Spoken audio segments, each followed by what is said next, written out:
So, good afternoon and welcome to this week's EPC Weekly Update, our weekly look at the key developments in relation to COVID-19 and the implications for Europe's economy, society, its global role, and for EU politics in general. My name is Jackie Davis. I'm a Senior Advisor to the European Policy Centre, and with me this week, as every week, are Fabian Zuleeg, the Chief Executive of the EPC, and Janis Emmanouilidis, Director of Studies at the EPC.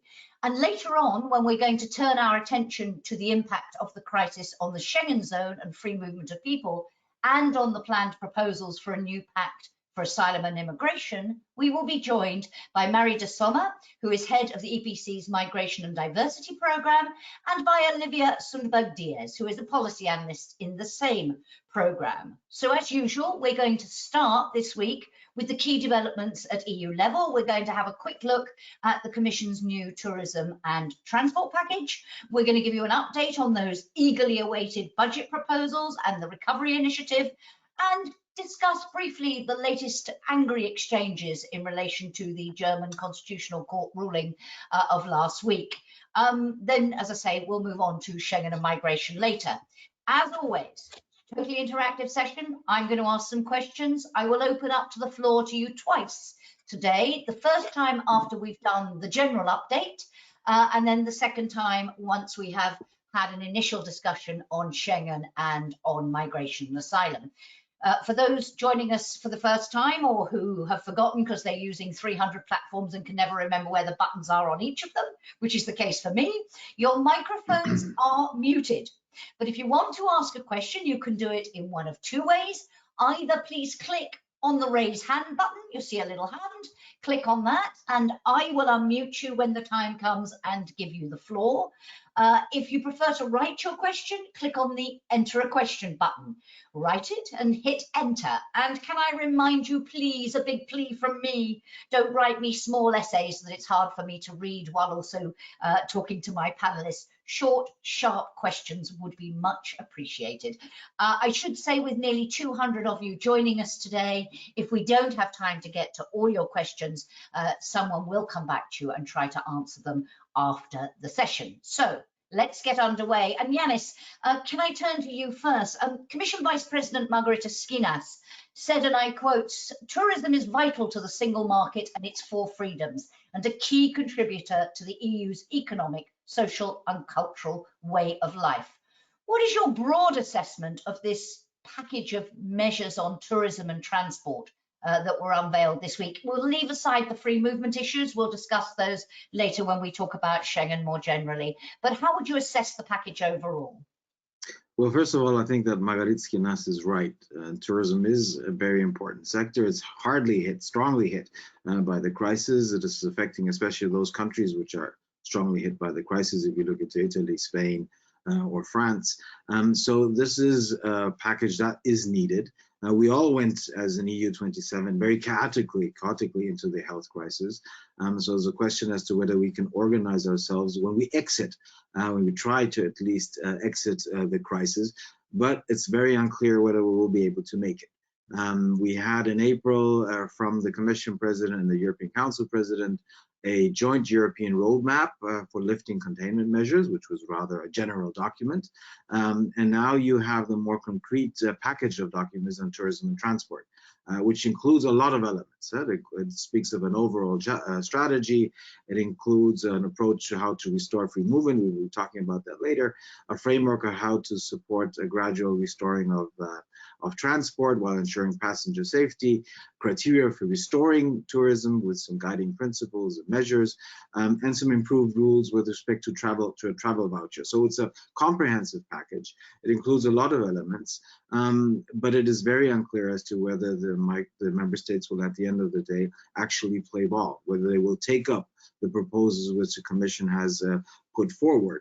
We see that at national level, there are a lot of national efforts, also in the tourism sector, with concrete ideas of how to deal with things, more concrete, much more concrete than what the Commission has put forward. We see that there are bilateral talks to have bilateral agreements or multilateral agreements agreeing groups of member states coordinating when it comes to tourism. So there is a fear that we will get to some form of an intransparent patchwork And there's a fear that we will again have chaos, that we will not in a coordinated way exit the crisis, also in sectors like tourism. And I think that would be detrimental. It would be detrimental for citizens who want to at least try to go somewhere during the summer break.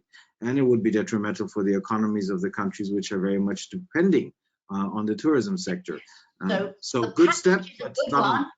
But it's a step, exactly. We're moving in the right direction, but will member states agree in this period where very much they're internally focused? Can we get them on the same page? Thank you for that. Fabian, can I turn to you just for a glimpse? What do we know from Ursula von der Leyen's speech? She gave a speech to the Parliament this week talking about the new budget proposals, talking about the recovery. We're now supposed to call it an instrument, I think. It's been a program, it's been an initiative, it's been, I think it's now an instrument, changing its name every week. I don't know how significant that is. What do we know about what is likely to be unveiled next Wednesday now? Well, the first thing we know is the date. They have now committed to next Wednesday. And I think it would be quite a sign if they don't manage that. So I would expect that it will come out. On top of that, I think we have seen that there is an ambition there, that there will be more money in the proposals, that certain areas will get additional attention. For example, there's a cohesion top-up which is being talked about, so helping those countries and regions which are most affected. But there's still a lot of open questions. What we've seen is a rather general statement. The question will be the detail, and the devil is always in the detail. I see there are still a number of issues which need to be resolved. And in the end, we don't know whether member states have accepted this landing zone. This will be the crucial test. Will they take this as a starting point for a discussion, which in the end will lead to a resolution, probably in the German presidency? Or will there be certain member states which will simply reject this as not being acceptable? So one of the bits of speculation was that the delay to the proposals was caused by trying to find that landing zone before they come out. We talked about that last week, but still a question mark. And can I just follow up briefly? Guy Verhofstadt, who is famous for not mincing his words, has given a warning. He said about trickery. We don't want to see any trickery in this proposal. What's he referring to? I think there's a couple of issues which could be understood to be trickery. Certainly, whenever we have an MFF proposal, there is a certain amount of repackaging of existing initiatives, of existing money. So the question, is it new money? Is it old money? Is it truly grant money, or are there some loan instruments hidden in there? How much is it relying on leverage? How much is it relying on rather positive views of how the economy might develop over the next years? So the question is, essentially, for me, it's a question of, is it credible? And is it credible enough also for the member states to accept it? Yes, there will be a certain level of trickery. But I think this is not necessarily a problem with the MFF, but it has to be a starting point. But I think the real problems, and I see two major issues which will need to be addressed. One is the question of the scale of this. We know that even if it increases by quite a lot, it is still nowhere near the kind of scale of spending we're seeing at the national level. So is it actually sufficient to meet the expectations which have been raised? So will we have an expectation capability gap? Okay. And the other problem, and I think this is something where we have to be very careful at the European level, is that we're not looking at the wrong thing. The big issue at the moment, in my view, is not how much money we're going to get together at the European level. The big issue is how do we deal with the state aids which are being given by the member states, where we have a huge disparity between those member states who are able to do it and those who are not. And that is a far bigger issue, both for the integrity of the single market and for the distributional impact this crisis will unfortunately have. Okay, and something I'm sure indeed Ursula von der Leyen referred to, an increasingly unlevel playing field in that area. So something we'll be keeping a close eye on in the weekly update. And I should mention that next week, we're going to come to you with a weekly update special at 5:30 on Wednesday afternoon, just before the long bank holiday weekend begins, to bring you an immediate analysis of that EU budget and what it means and whether it answers some of those questions that Fabian has just been raising. But I wanted to turn to the question of the German Constitutional Court again and their ruling on the European Central Bank's quantitative easing programme. We have seen a fair old flurry war of words, Janis, since we talked about this last week. We had the ECJ putting out a statement that insisting only it could rule on questions of EU law. We had the Commission threatening or reports it's considering suing, although it's not clear who it intended to sue. And the judge who drafted the response warning that if it did that, there would be a constitutional conflict, quotes, that would be very difficult to resolve. My question to you is, can you see a path out of this where honour is satisfied on both sides, as it were, but the independence of the EU institutions is upheld, but the court gets some answers of the type it was looking for? Or do you think we are inevitably bound for what could be a very serious conflict? I think at the present point in time, there's a way to get out of this. I think that you can see different signs from different actors, including the German Constitutional Court or representatives of it, to de-escalate. I think that there is actually a willingness on all sides to find a solution to the problem which has been created, which at the end of the day is being created because of an unwise decision of the Bundesverfassungsgericht. And by the way, the criticism in Germany have been extremely strong, both from legal experts, from economic experts. We've heard hard criticism of the Bundesverfassungsgericht, which is rather unusual, at least if you listen to the tone more concretely. So there was harsh criticism. The fact that you've had representatives of the Bundesverfassungsgericht going into public, I think, explaining what they did, is trying to reach the hand out.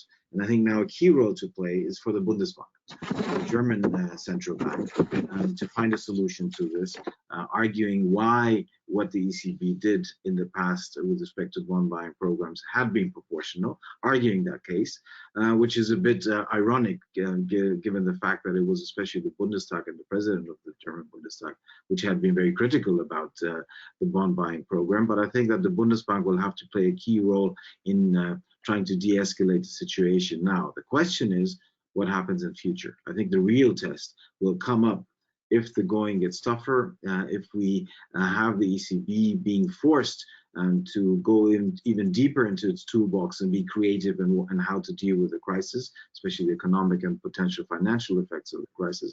And then we will see how the ruling of the German Constitutional Court will play out, also politically, because at that point in time, I can envisage that in the German political debate, you will have many who will be arguing, look, the ECB again is trying to do some tricks, and the German Constitutional Court told us in May 2020 that the ECB had overstepped things. I think then it potentially could come back and escalate.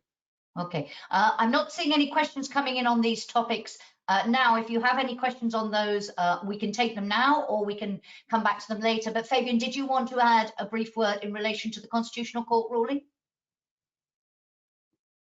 I think it's ironic that because of some concerns which have been there in the past about the independence of the European institution, the Constitutional Court has exactly questioned that independence. And I think the question of the repercussions of this in terms of not only the immediate actions and what Janis was rightly saying, but in terms of how populations, how the political elites in all European countries see the European Union, I think are very real questions which will have to be answered.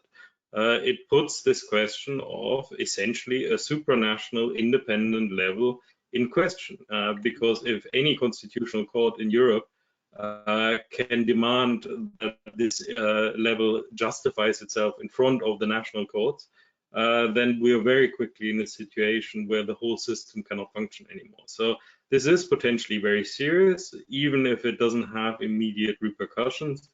And this is also why there was a question of, in a sense, forcing the German system to deal with this. But at the moment, I think, yes, de-escalation is important, but some of these principal questions will have to be answered in future, and especially because for Eurosceptics, for those who have always questioned the legitimacy of the European Union, this is a gift. Absolutely. One quick intervention from you, Janis, and then we're going to move to our other topics because I'm seeing no questions coming in at the moment. Yes. Just a small addition. I think what the judgment is doing, and we had a discussion about that already last week, and I see that it intensifies, is that it's putting pressure on member states to act. So with respect to what we were talking about, with respect to the recovery plan, program, whatever you want to call it, this is putting even more pressure on member states to deliver on their side. Because if they don't, you might have the ECB being forced to do more, and then the ruling becomes even more complicated and difficult. And the second point is it raises some fundamental questions about the construction.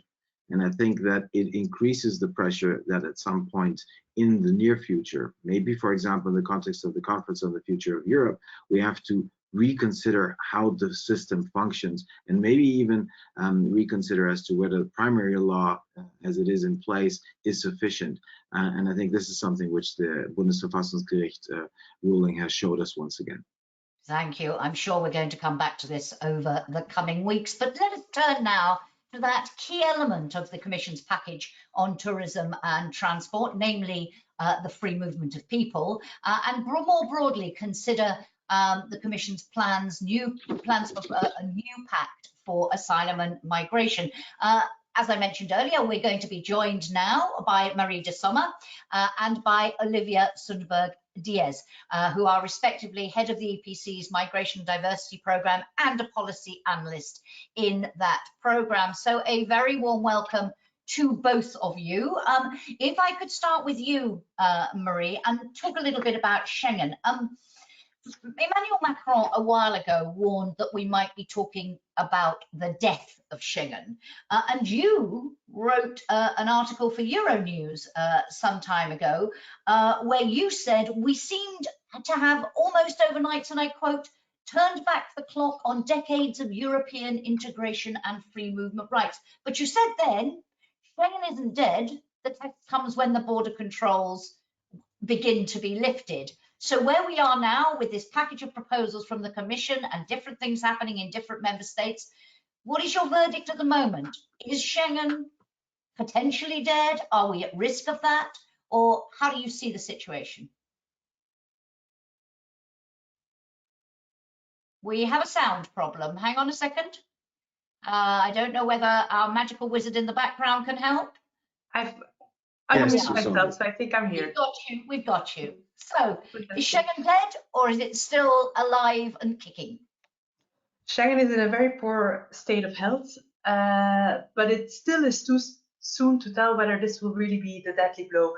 Very briefly on how poor the health really is, we've never before, since the lifting of border controls in 1995, seen so many states uphold so many controls at once. And what I think was also particularly painful is the way in which the moment we were hit by a crisis, the reflex was really to go back to national borders, also in a very chaotic way.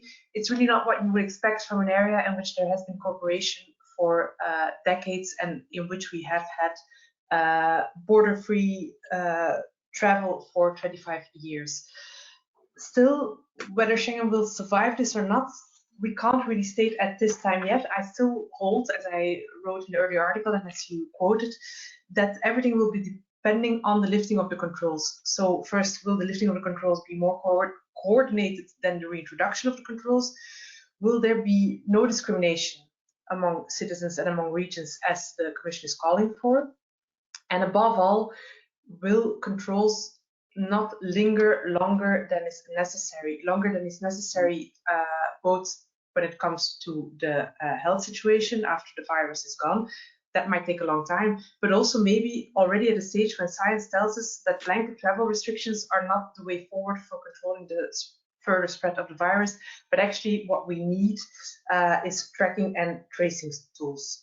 To end maybe on a positive note, why we might still see Schengen survive, there are some positive signs to the extent that citizens are revaluing Schengen, particularly those citizens that are still young enough not to remember what Schengen or what Europe was like before Schengen and are now experiencing, or citizens who might not travel all that much other than for purpose of tourism and who are now seeing their travel plans cancelled, and hopefully that will put some pressure on governments to restore Schengen as swiftly as possible. Okay, so a reminder of what Schengen is and how different life is when we don't have it, which could in the long run be beneficial. But in terms now of the Commission's proposals, they talk about a staged process, phased and coordinated approach to restoring free movement, to lifting those restrictions. They talk about moving from blanket restrictions to more targeted measures. What is your reaction to those proposals? Do they pass, as proposals at least, your test of what will save Schengen, and how do you think member states are likely to react? I think they're good proposals. I think what they should really be praised for is their timing. The timing is excellent. This is really the moment when we start seeing talks emerging also at national level about easing some of the controls. And it's good that we have that document to organize ourselves around. The key point in the document is what the Commission says about the so-called phase one. The idea is that there are three phases. We're currently in phase 0. We're supposed to get to phase 2. Phase 2 will be when all controls will be lifted. The document is very vague about that phase 2, and I think it's right to be very vague about that phase 2. It would be too ambitious to already now state what a completely border control-free area would look like and when that will happen. The key issues are about phase 1, i.e. the gradual lifting of controls between regions that have similarly low levels of infection. There are a few principles. The main principle that the Commission puts forward, and I already touched on it, is non-discrimination. Non-discrimination on 2 points, and I think they're very important. Non-discrimination, as you would understand it, no discrimination on the basis of nationality between EU citizens. For instance, if there would be controls between a certain German and an Austrian, or a lifting of controls between a certain German and Austrian region, the passing of the borders cannot be made exclusively available to German or Austrian citizens. It should be available to all citizens that might be living in that region. Secondly, and really the one to watch out for, there cannot be discrimination among regions. So you can't just open up borders in regions that are geographically close to one another. If you open up borders with a certain region that has similarly low levels of contagion, you should also, as a government, open up travel to those regions that also have such low levels of contagion. I'm saying this is the one to watch out for because what we're seeing now is that some, for instance, the Baltic States are opening up their borders. That's not necessarily in contrast with what the Commission is now stating. If they will also open up their borders for other regions, and that remains to be seen. That raises the question for me, and forgive me for being cynical, but has the Commission gone down this line and taken this approach? Because that's what member states were doing anyway. The Baltic States announced it, I think, a week or so ago. They're followed by Germany and Austria. We have seen a suggestion, although it's been dampened a little bit since, that the UK and France might come to some bilateral agreement, although how that fits in with your countries in the same stage of the disease and not others, I'm not sure, because the UK didn't appear to be talking about Germany, for example, with a much lower prevalence and so on. Is the Commission not effectively simply now rationalising or putting a framework around something because it was happening anyway and they couldn't stop it? At what point does this become real fragmentation of Schengen? And what happens, to your point, if they don't open up to other regions where they should open up later on? It's a very good question. Indeed, it might look like they're drawing a framework around things that are already happening, but there's more than that. I think it's a pragmatic and a realistic approach to not now advocate for full opening of borders that are not also separated between regions. So I'm not sure if it's only the Commission responding to the member states. It might be dictated by reality. In addition, the Commission goes beyond what member states are doing anyway with this principle of non-discrimination that I've already talked about.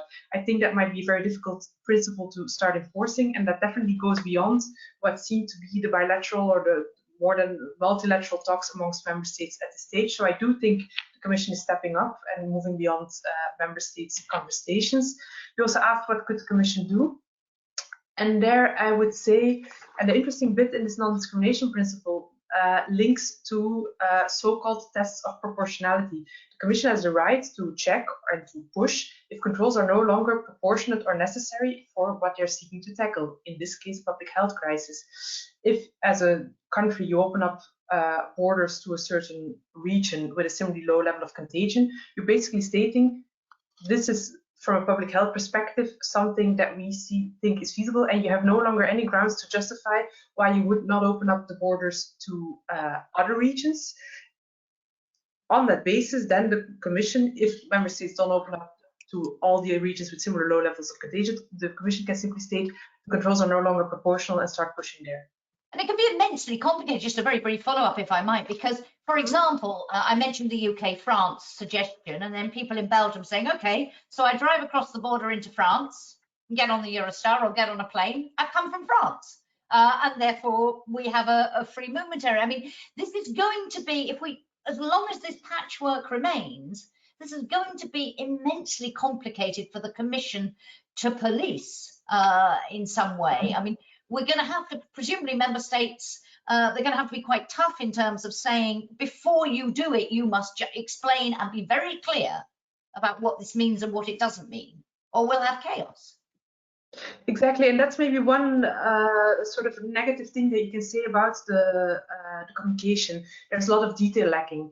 There are also very big ideas about the kind of coordination that will be put in place without necessarily then further specifying exactly how we can actually reach such a big level of coordination. And the questions that you raise are very right questions, and I've been wondering about myself. I wonder maybe one way forward is that we then not necessarily look at where a person comes from, but really where that person is also residing. But all these things, as you mentioned, still really need to be sorted out and further detailed. Mary, can I just ask you one question that's already coming in? Let's take it now because it's very germane to what we're talking about. We've talked about different countries. A question here is there a risk of Schengen developing differently for different groups of people? So could we have different rules for migrants, residents? We already to a degree do have a difference between whether you're resident or non-resident, citizens going for work or going for business, whether you're healthy generally or a vulnerable at-risk group. Could you see, do you envisage a scenario where there might be rules of that kind? And then Janis, I think you wanted to come in. We are going to have that, that's clear. The point is, and what the Commission is trying to do, is that if we have differential treatment among people, that the differential treatment is as much as possible based on public health considerations and not on nationality and not, but indeed, and the question is right, and as you're highlighting as well, to be seen to what extent we manage, but differential treatment is a given. Okay, so we could see countries saying we won't take the over 70s. It's possible. Theoretically. That's a very difficult question. If you would have a public health reason as to why you would think that over 70s of a certain region are likely to be more infected, maybe you could say yes. Because, for instance, or more likely to put pressure on your health service if they develop the illness while they're in another country. But Janis, I think you want to come in. Fabian, you want to come in, and then we'll bring Olivia in and talk about the new pact on migration asylum. Janis, Fabian. Just a couple of points. One relates to chaos. I think we will witness chaos. We already see that it is extremely difficult to understand what the situation is in individual countries. And if you start traveling around, understanding what is happening in member state A, B, C will be very difficult, and which rules apply. So even if the Commission sets certain principles, the detailed rules will look very different. So I think we need to prepare ourselves for a certain level of chaos, at least for the upcoming weeks and upcoming months. Second point is, I think what is crucial, Marie was rightly referring to how we will get to phase 2, but I think it's also crucial how we will move from phase 0 to phase 1. What actually will be the criteria? Who will decide as to whether certain regions are at a similar level, who will take these decisions. And I think as we're seeing things develop now, at the end of the day, these will be more or less political decisions. And political decisions based on certain criteria which the individual actors involved have foreseen. And let's not be naive here. It has also, for example, to do when it comes to the tourism sector with competition. So there is an inclination now for certain countries to say, stay at home, do your tourism close to where you live. There's some reasons to do so, but there are also reasons to argue why only concentrate on that.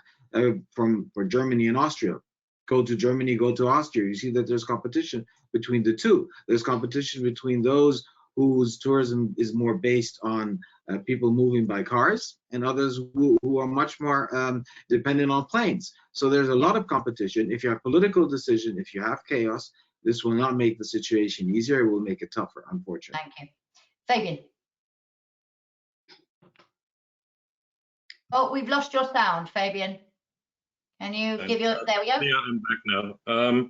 I think it's important to recognize the difference between short-term limitations, which I think people have understood that there's a necessity to do that. But then by now, there are also questions about how much sense do some of these make, particularly in light of some of the restrictions being loosened very selectively in some countries. So even within a country like Germany, you see very different behavior by different federal states, where there then is a question about what is the underlying rationale, and you very quickly can come to the conclusion that the underlying rationale seems to be a race to open as quickly as possible to limit the amount of economic damage. So I think this is something which also needs to be explained to citizens. What are the rules behind it? Why are we doing it in this particular way? Or what is the logic behind it? And if there's no logic, then people will also start to disregard some of these restrictions. And then you come into the whole question of how do you enforce all of that? Yeah. But my second point is also we need to recognize the uncertainty which is still there. So if you're talking about two countries which are at similar levels in terms of the crisis, they might be at similar levels at this moment in time. They might not be at a similar level in a week's time. If we have a second wave somewhere, then the goalposts are shifting completely. So this is a very, very difficult scenario to even implement and then to enforce. And that really answers, I've got a question from someone saying, how realistic is it to discuss opening borders at a time when a second wave is imminent, or maybe imminent? I mean, this is not going to be, we went in, we come out. We may go in and out and in and out of lockdowns, Marie. So more complicated still, but I'll give you a chance to react to that a little bit later on, because I do now want to bring Olivia in and talk about the new pact for asylum and immigration. But before I do that, Olivia, just do we know anything much about the impact that COVID-19 is having on refugee flows at the moment, whether we are likely to see over the summer a similar influx to previous years, or will this crisis actually mean it's reduced, or indeed, I mean, what do we know about the current picture and how that might influence the EU's approach to this issue in a way that is different from before the crisis? Thank you, Jackie. I think that's an interesting question. So far, we have certainly seen a drop in arrivals and a drop in asylum applications due to COVID-19 and to border closures. Some people, it's important to note, are still migrating towards Europe, in parts because other conflicts and other forms of persecution don't stop, of course, because of coronavirus. So, for example, in Libya, the conflict and the humanitarian crisis has only gotten worse in the past few weeks. More in the medium term, what we can expect, I think COVID-19 is certainly going to have an impact on migration flows to Europe. This week, EU agencies warned that it may lead to more conflict and more famine and economic instability in the EU's neighborhood. So, of course, that could lead to more forced migration, but it could also lead to more forced immobility. So really, it's anyone's guess what it might mean. I think another interesting question is, what will this mean for the EU's approach for its future policy? And I think, on one hand, we've already seen a lot of attempts to use the pandemic to justify very restrictive border controls and restrictions on asylum. So the real challenge will come once the pandemic shifts from having Europe as its epicenter to having key countries of origin and countries of transit as the epicenter. Now, in my view, this doesn't have to mean closed borders and less migration overall, but it is going to mean having more coordination with third countries on health checks and things like that, for example. And then one last thing that I think is also interesting to note is there's been some new debates opening up in terms of the future of EU migration and asylum policy that were completely off the table before. And one of those is regularization. We've seen Italy and Portugal taking unprecedented measures to grant temporary residence permits and the right to work to several migrants that are in an irregular situation. So I think going forward, this is certainly something we'll be discussing a lot in the coming months, not least. And they're doing that, Olivia, because why this decision at this point to take that? And also that raises for me the broader question of what other measures member states might be taking in terms of testing, quarantining, refugees arriving on their shores, the pressure on health services this can create. Why are they going down that road, and what are people doing really to cope right now? So first, in terms of these temporary regularization measures, they seek to fulfill two goals. On one hand, they want to plug very urgent labor shortages in Europe, in particular in sectors such as agriculture, with the harvest season happening now, but also in terms of healthcare shortages. Several other countries are taking some measures. But a second aspect is in terms of social marginalization, so making sure that asylum seekers have access to healthcare, have access to housing, because not only from a migrant rights perspective, but also from a public health perspective, if one reception center or one hostel gets affected, it's very easy for the outbreak to spread. So that is the rationale. And I think one reason that I think we're going to be discussing this a lot more is because returns of migrants without permission to remain in the EU have been severely affected and severely halted because of the pandemic. So now you need to discuss what other alternatives you have to deal with an irregular population in Europe. But to answer your question more broadly about the measures that are being taken, there's really been two main points that have been affected. On one hand, the right to asylum has been impacted quite substantially across Europe. Now, the European Commission issued guidelines to try to protect the right to asylum, but they haven't always been followed. On one hand, some member states have started pushing back asylum seekers who try to enter their territory, potentially to danger. So we've seen this in Hungary and Cyprus. Malta and Italy, I think most notably, closed their ports to migrants rescued at sea. And even for asylum seekers already within Europe, sometimes asylum procedures have been suspended, for example, in Spain, in Greece, the Netherlands, and Belgium. And what this means is that migrants cannot access protection, and they cannot access certain services that come with being registered as an asylum seeker, like reception centers, etc., and they may be left on the streets. So that's one of the aspects. And then in addition, there's a lot of concerns about protections in reception centers and detention, etc. Yeah, absolutely. Can we turn now, hang on a minute, Fabian, I just want to complete the picture here in terms of the pact itself. You co-authored a paper calling for this new pact to be, and I quote, courageous and ambitious. And you set out some principles that you think need to underpin it. My question to you first is, before we talk about what they will propose, what would a courageous and ambitious pact look like?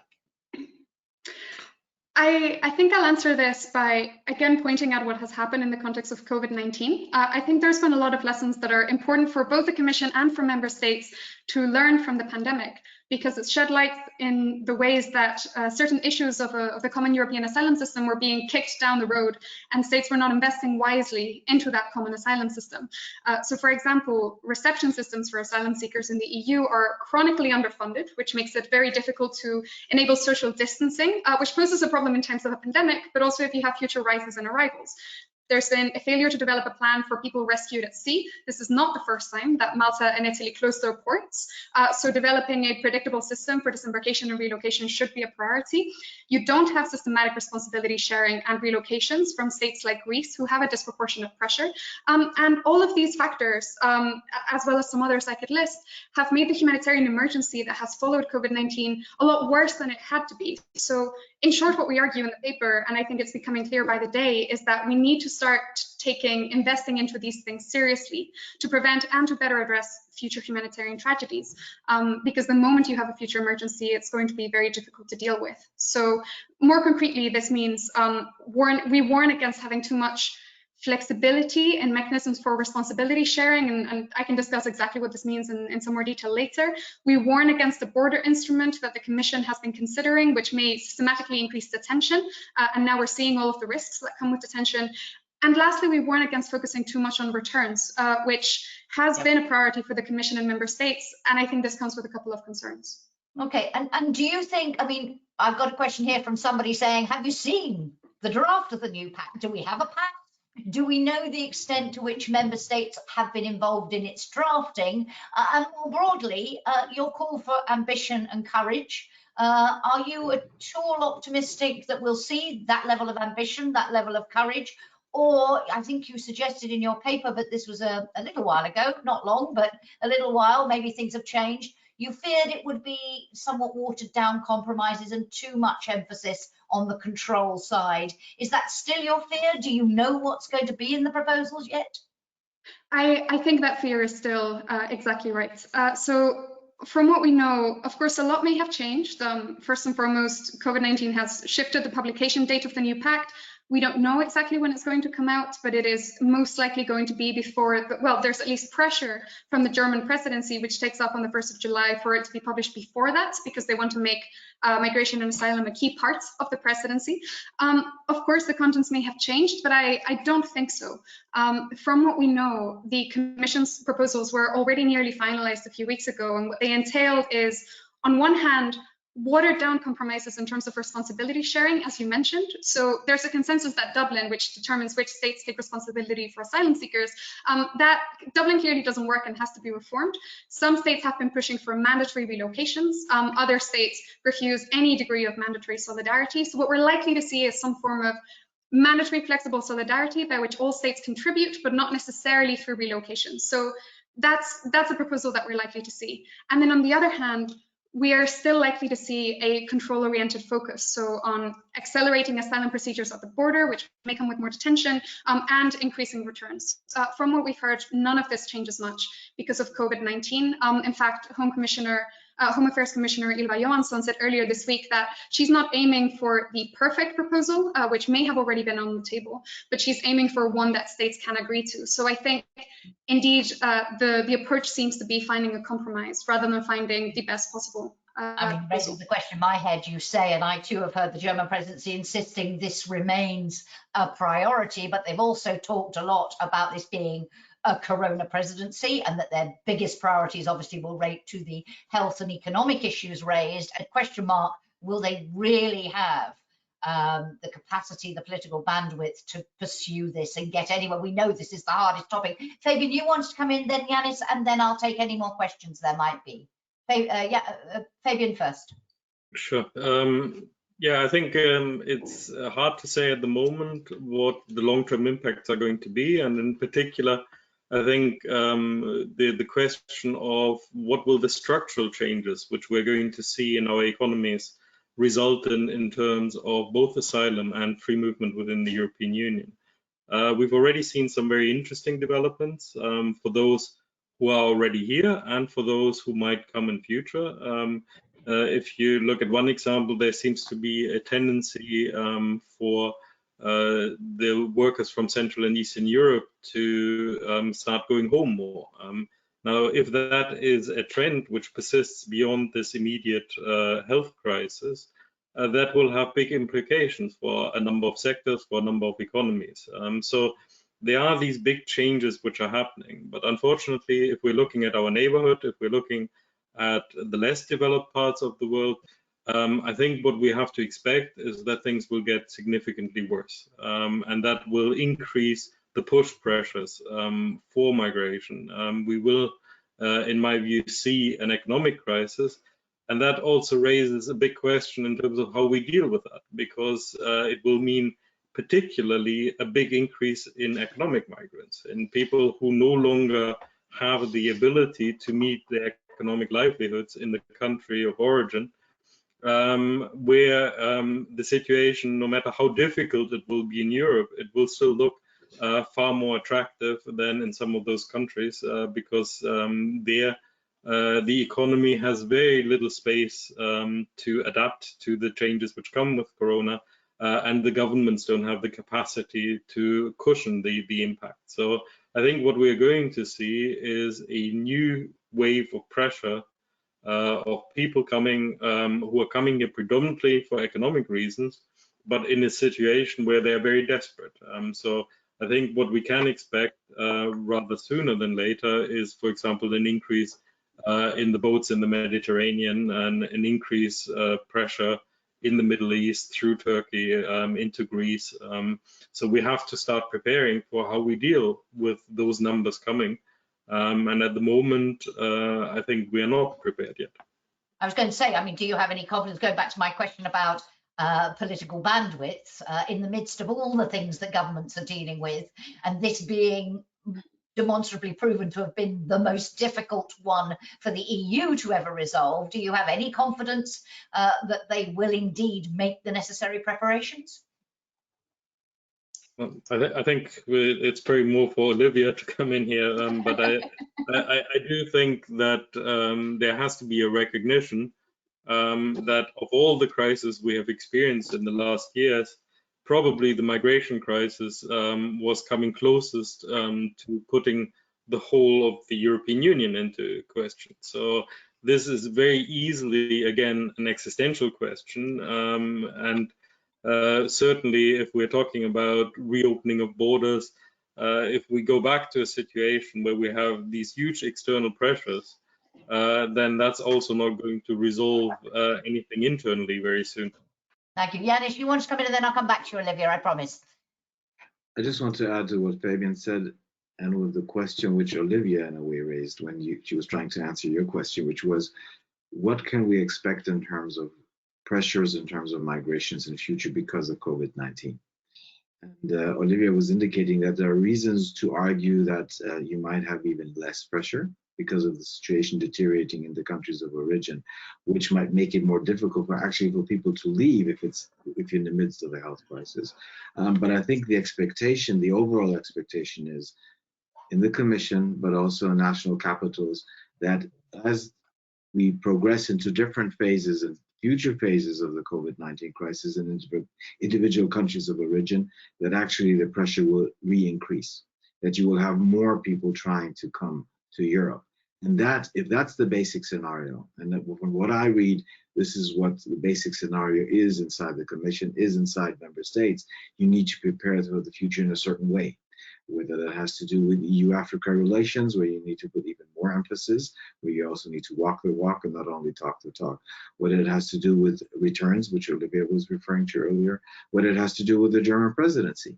So yes, because of COVID-19, I think that the German presidency will put even more emphasis on asylum and migration, because they start from the presumption that COVID-19 will eventually increase the pressures.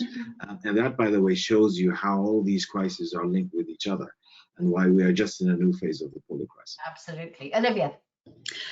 Yeah, just wanted to add, I agree with that assessment, and I think that building a resilient and sustainable asylum system should still be a priority. But I just wanted to add that it's certainly not going to be easy. I don't think we should undermine the divisions between member states. More so now perhaps because of COVID-19, but they also predate the crisis. States have certain red lines in terms of what asylum policy they want to see that are incompatible with each other. And then you need to bring in the Parliament as well, and their position is very different to the one that most member states have. And there's divisions within the Parliament as well. So I think, you know, we're speculating a lot about the new pact, but I think we're far from seeing the finish line in terms of having a new asylum system being agreed on. But nevertheless, this point that Janis was making, a recognition that this is a central question, and I really want to link this to what Marie said about, actually, in a way, this could be good for Schengen, because people are seeing what happens when you don't have a Schengen. I'm picking up on the glimmer of light, Marie, that you gave us earlier. And maybe there is a glimmer of hope here that countries will say, actually, it is in our self-interest as well as the European interest. This is a topic Fabian, Janis and I have discussed a lot in different contexts, there is an interest for us individually and together to finally crack this nut.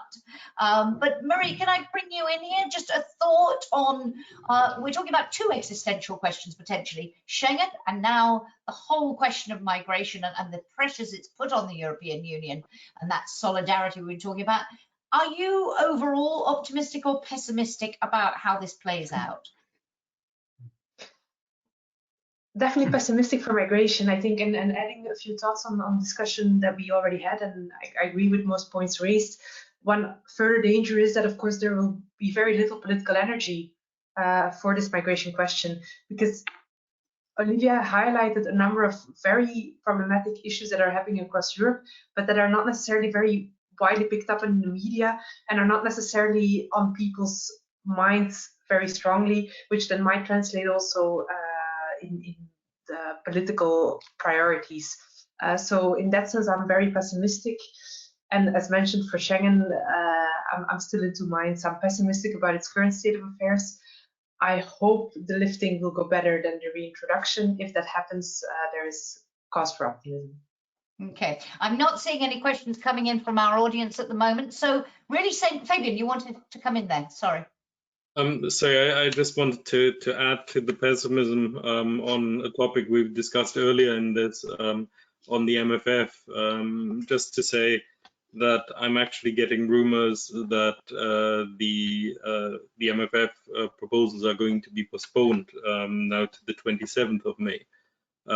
So if this is true, going back to what we were talking about earlier, then for me that is a very bad sign.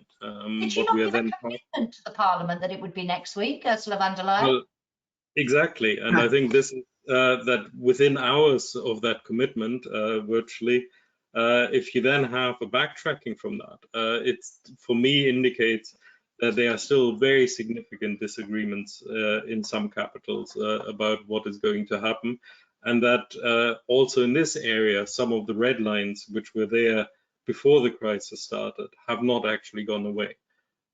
So if we are now in a situation where it is extremely difficult to get an MFF even onto the table, let alone being passed, then we really have this gap between expectation and capability at the European level, and that will be seen very badly across the European Union.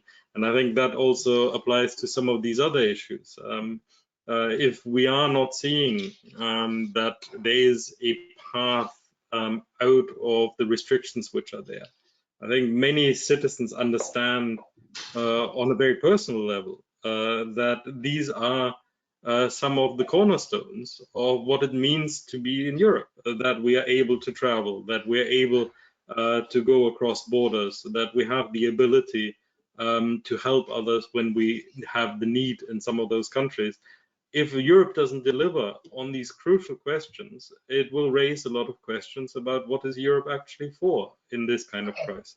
Thank you, and we will come back, whatever happens next week, we will reconvene at 5:30 on Wednesday, either to analyse those proposals or if those rumours Fabian is talking about are right, to come back on this conversation about what does that mean, what do we do, what are the implications. January 2021 is looming ever closer, what are we going to do? But Olivia, I just wanted to come back to you before we close and ask you, we're 2 months in.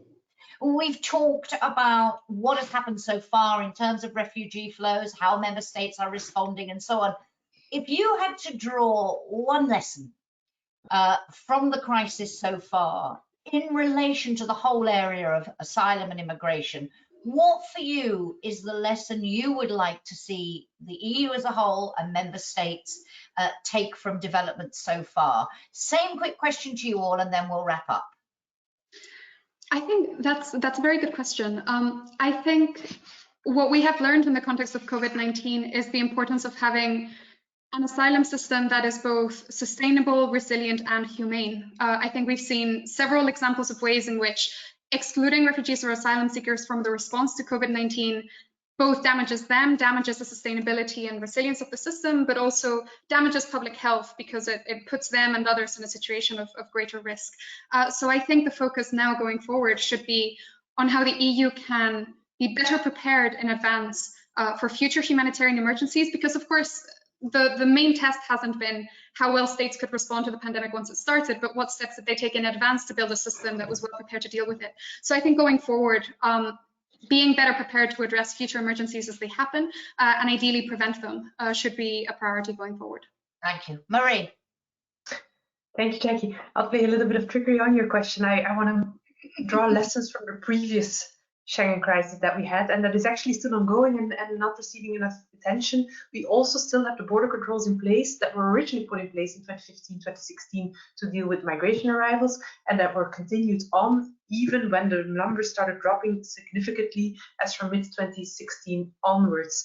What I think was a big mistake there was at the time the Commission not reacting strongly enough, questioning the proportionality of these controls once it was clear that they were being continuously extended, even if the migration arrival numbers went down. And that's the big lesson we need to draw today, I think. If this principle on non-discrimination that I've talked about before is not applied correctly and member states are not opening up regions across the board in a similar way, the Commission will have to stand up and will have to act and stick to its guns, showing from the beginning that it will not tolerate any free riding. Otherwise, we'll just go down a path where border controls become the norm. Thank you very much. Janis. Unfortunately, I think that what we've seen up till now, and I think it will get worse in the weeks and months to come, is that as the multiple consequences of the COVID-19 crisis are showing themselves, we have negative spillovers. It becomes more difficult to find agreements. The fact that we are having problems, for example, with respect, let's assume we have problems with respect to the revised MFF, I think that will have negative repercussions on many, many different policy fields. But we're talking about the money needed in order to implement things, but also politically, I think the negative spillover effects of a union which is now facing, we discussed it also in the past, more lose-lose situation and rather than win-win opportunities. The EU is not made for that. I think it will make things more difficult in future. What I hope is that we will have more of not only isolated debates, but more transnational debates. We're talking about the COVID-19 and its multiple effects a lot at national level, which is good and is necessary, but we need to foster transnational debates. And last but not least, we need to understand that what we have now been concentrating is on the health dimension of the crisis and on the economic dimension of the crisis. But what we're still having in front of us are the political consequences, the societal consequences, and the geoeconomic and geopolitical consequences of COVID-19. So there's much which we need to talk about, not only at national level, but between ourselves. Thank you. And I'm just reading, one of our participants has just said that the European Commission spokesman confirmed May 27 for the new MFF at today's midday briefing for journalists. So it looks as if that's where we are. What we don't yet know is why we're there. Fabian, a last thought from you before we close. Yes, I'm afraid it's not a very positive thought. I think what we're seeing at the moment is that member states are essentially denying the interdependence which is there, and they are trying to address the consequences of this crisis, ignoring the interdependence, which only makes some of these effects worse, and that might well lead to a situation where we get into a downward spiral, which actually leads to closed borders, which leads to situations where we are unprepared for a new crisis in the asylum field. It leads to a situation where we don't have a convincing response at the European level. And I think this is really the big risk at the moment, because if we continue to deny this interdependence, then in the end, Europe is not going to be the instrument which it has to be to address this crisis. And the question which will then come is, why do we have Europe at all? So in the end, this is very quickly, in my view, becoming an existential question for the European Union, caused by the denial of realities by member states. And on that very bleak note, but I think justifiably bleak given the circumstances, you can't join me physically, but will you metaphorically join me in thanking Marie and Olivia in particular for joining us this week, and Janis and Fabian, as always, a pleasure to be with you, gentlemen. Next week, watch out for events including the rescheduled session with the Jobs and Rights Commissioner Nicholas Schmidt, Ivan Krashtev talking about the COVID-19 crisis, doomsday or new dawn for European cooperation. I think we've had the doomsday answer to that one from our panel here today. There'll also be an event on migrant rights in the context of the pandemic early next month, date to be confirmed. Papers coming up, I think, Marie, on the response in member state, the way they're responding to the health situation for migrants, and also on the Schengen question, exploring some of these issues we've been talking about in more detail. There will be something on the possible extension to the Brexit transition as we speak. I think he may have finished now. Michel Barnier was on his feet talking to the members of the media about what happened in this week's negotiation. There will be another paper on that, and a paper on the debate over European minimum wage proposal. So lots coming up. And as I say, our intention as things stand is to see you back here. We don't want to interrupt the long weekend sparked by next Thursday's bank holiday. So we had decided to convene on Wednesday for our weekly update. And we had hoped, we changed the timing to 5:30 in the afternoon in the hope that we would be able to discuss those proposals. It now looks as if that isn't going to happen. So ladies and gentlemen, watch this space, and one way or another, we will see you next week. But thank you very much for joining us. May I wish you a pleasant weekend. If you're in Brussels, it looks like being in the sunshine, and take care. Thanks a lot and goodbye. Thank you. Thank you. Thank you.